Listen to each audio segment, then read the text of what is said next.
So I'm traveling right now, and the video that I had been planning to post this morning had corrupted video footage, and I could not recover it, and so I am jumping on here now to film an impromptu video on BookBrush. I made a video on BookBrush a couple of months ago on how to design a book cover using BookBrush, which is a graphic design service for authors.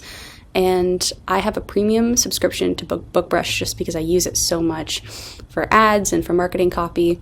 And so some of the features that I used in that video, I am sure are some of the premium features.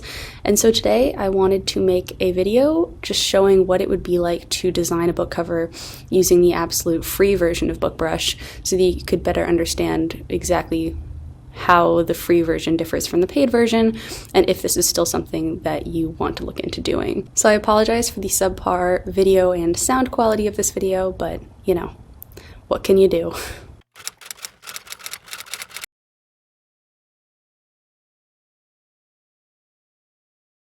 So I'm just gonna go register and create a free account. So when you go click register for BookBrush, this brings you right to the pricing page. This is more for people who already know what BookBrush is. So if you're interested in learning more about what BookBrush is, I've linked all my other BookBrush videos in the description of this one.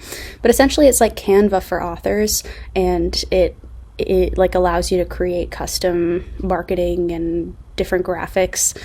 And it's more tailor-made for authors, so they have a book cover version or a service and different abilities to create 3D book covers on graphics, which is really cool. And they also have different built-in designers that you can pay them, and then they will design a book cover or something like that for you, which is pretty cool. So it's like a service for and made for authors. But this is the pricing page. They have a couple of different plans. I have the gold plan because I just use it for everything all the time, but this is what's included in everything, and you can compare all of the pricing, and it gives you a full breakdown of everything.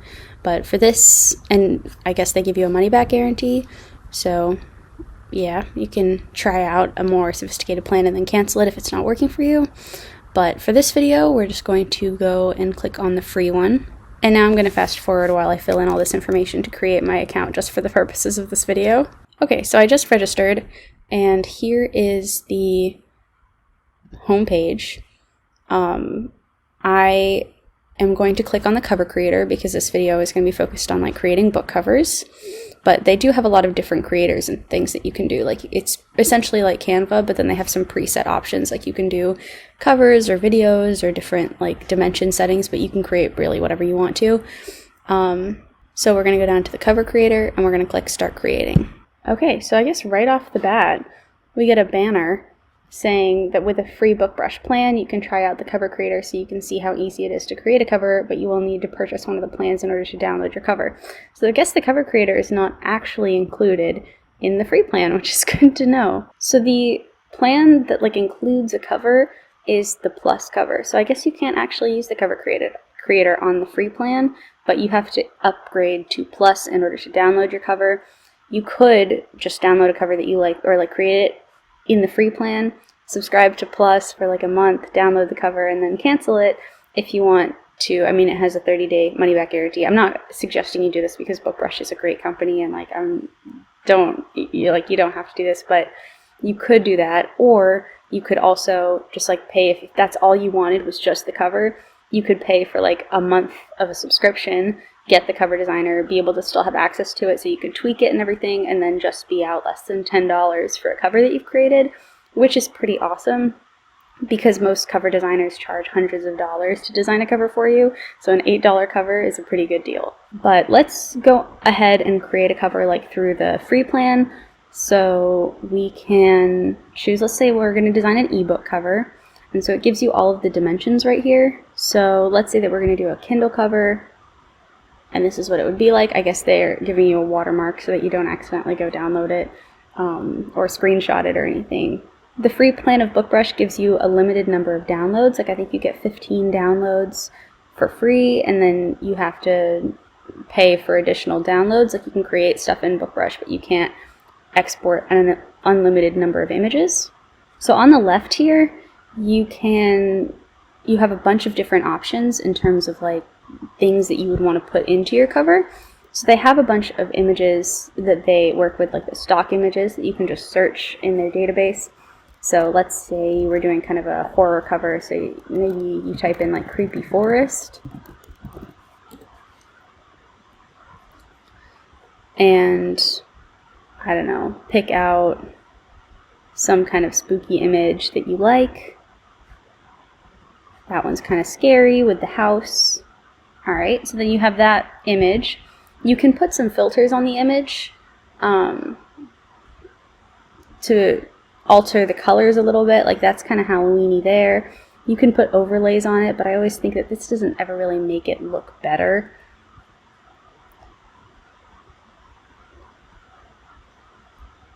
And if you want to put text on it, you can just click add text, and then it'll put some text in there for you, and you can just say like the cat knows, if that's your title, and type that in. And then you can edit your text styles here. So there are a couple of fonts that comes with BookBrush, but if you wanted to add more fonts, you can upload fonts or add another font from their database, I guess. They have a lot of other ones that aren't automatically loaded in. So let's say you wanted this one.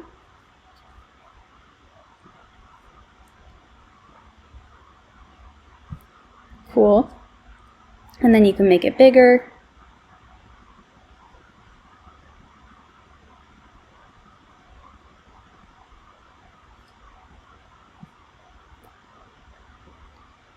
And like mess with the sizing of everything.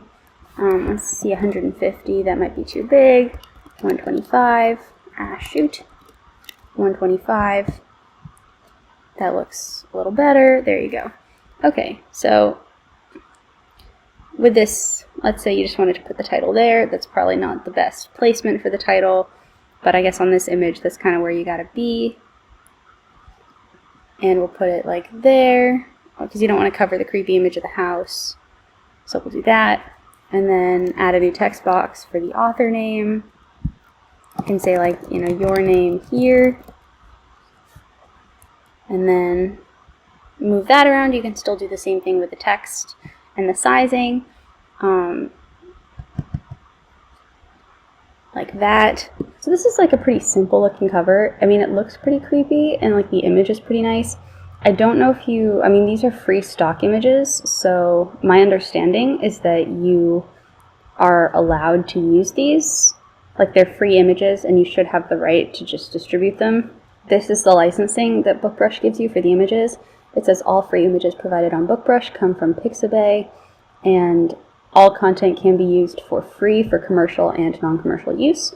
So you should be able to upload it to KDP and not have a problem using any of the free stock images for your cover. And you can create pretty cool covers on BookBrush. Let's say that you wanted, like, this is good, it's simple. I would maybe, I don't know, let's say we wanted to just like add something a little bit more textured.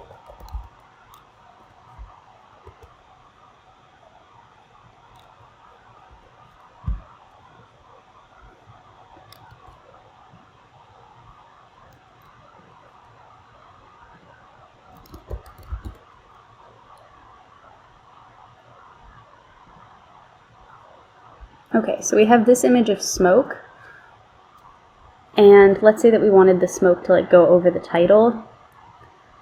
It doesn't look like they have any, oh, you can remove remove background credits on certain images. So I guess you could remove the background, although with smoke, I actually know from experience that it's really hard to remove the background on smoke. So you might need to find elsewhere like a different image of smoke and like a different stock image, and then upload it to BookBrush, and then you can like drag in your own image and then remove the background and then use that and edit that. I can tell you that BookBrush, the editing capabilities of BookBrush are not as sophisticated as let's say like a Photoshop. You can do a lot more on Photoshop than you can do on BookBrush.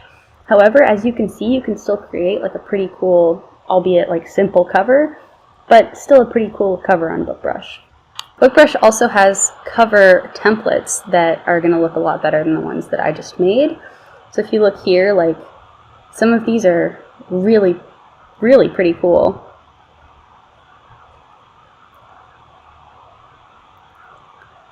So you can scroll through this, you can choose some of these, like if there are certain ones that you really like, and then you can change it.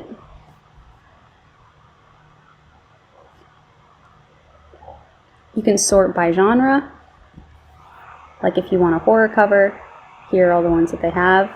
These are actually really cool. I haven't looked at all these.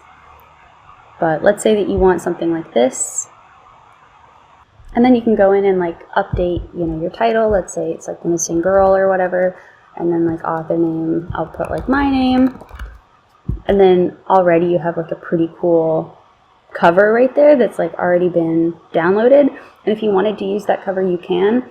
Now that I'm filming this video, I actually do not know whether you hold the copyright to this cover or not, like once you put your name and title on it.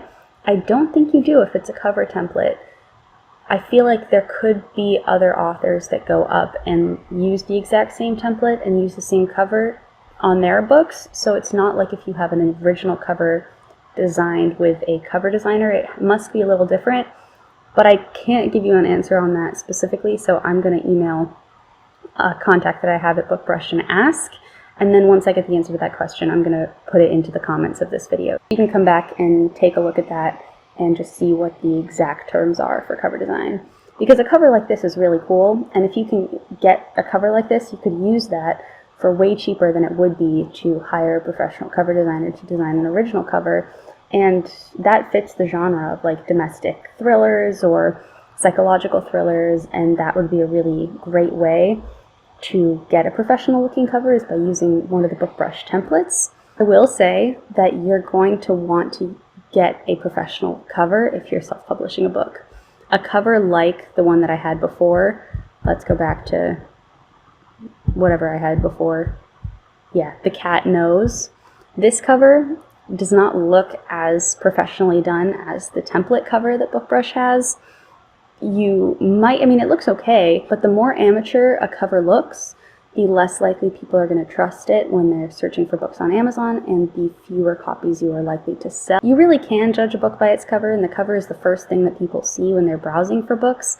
And so if your cover looks like you've self-published that book, you are less likely to have people trust the book and go on and finish purchasing the book if they think that the quality of the cover may be a reflection of the contents of the book. And I'm not saying that's fair, but I'm just saying that that's reality. So I do recommend investing in a very high quality cover that fits your genre when self-publishing a book. But if you have a very clear vision of what does fit your genre and what you would like to do with the cover, this could be an effective way to make it for a very low cost. Or if you can find a really cool template like this one that does fit your genre within the BookBrush library, that's another very low cost way to get a pretty cool high quality cover that could attract readers and not drive them away from your story. Because there are a lot of really great covers in here. I feel like this has definitely been built out since the last time that I saw it, and they have like, what, 91 horror cover templates,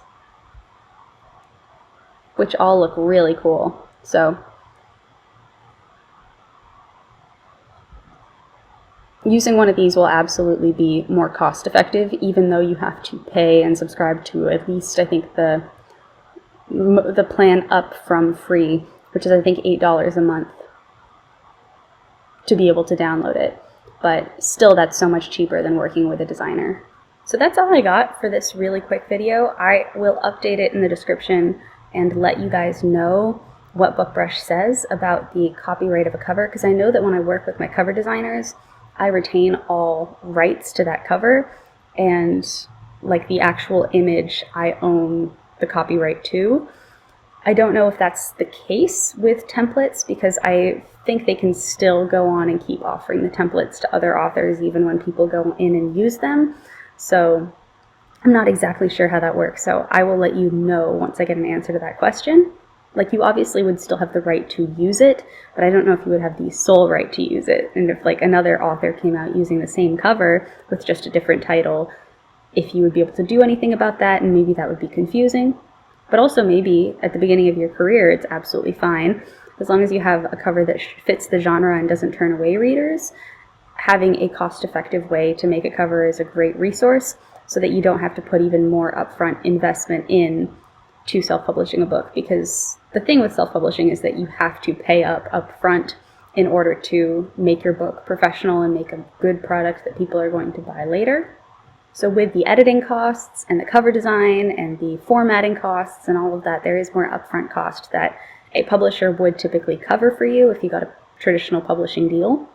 But you do not want to cut corners with your cover design, because that can really make or break your book sales. So if you're going to invest in something, I highly recommend investing in a good cover and professional editing for your book before self-publishing it. But if that's not in your budget, you can still get cool professional covers by doing stuff like this.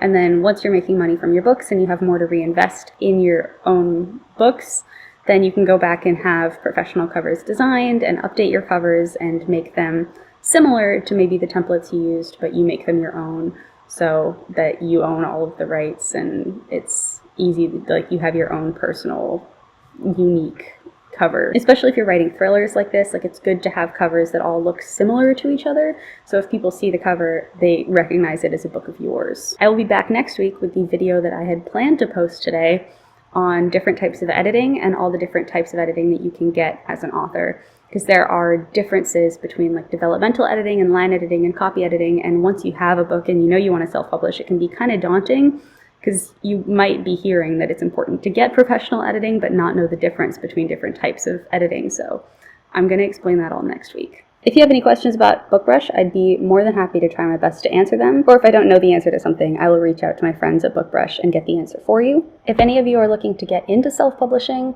I know that the BookBrush people and many other industry vendors and authors will be at the Author Nation conference this year in Vegas, which is between I think November 11th and November 15th.